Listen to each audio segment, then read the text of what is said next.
Hello, walking you through PlantStar 4.0. The benefit of PlantStar 4.0 is the ability to schedule and manage every aspect of every production or manufacturing job.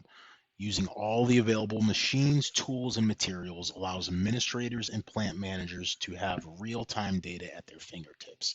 So this is a first series of many walking through the different functionalities of PlantStar 4.0. Today we're going to focus on the job summary. I have a list of machines that I've created.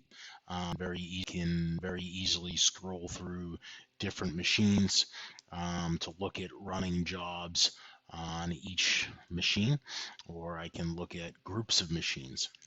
I see that I have current job data available, number of parts required for this job, parts remaining, standard number of parts per cycle, the material types used.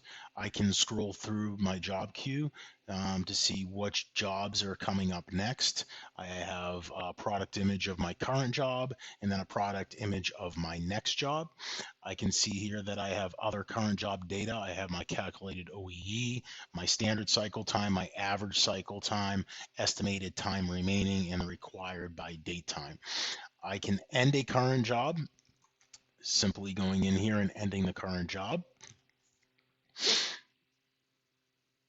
And if I end this current job, I'm going to start selected the job in the queue. So the next job is automatically going to start. I'm adding my tool groups.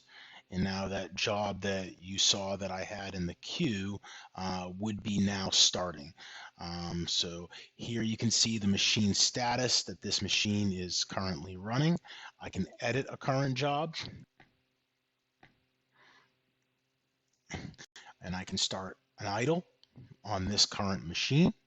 That puts the machine in idle status. If I end my idle, it's putting the machine back in running status.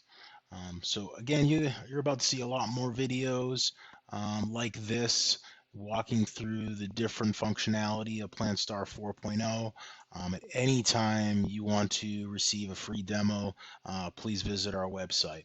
I look forward to hearing from you soon. Thank you.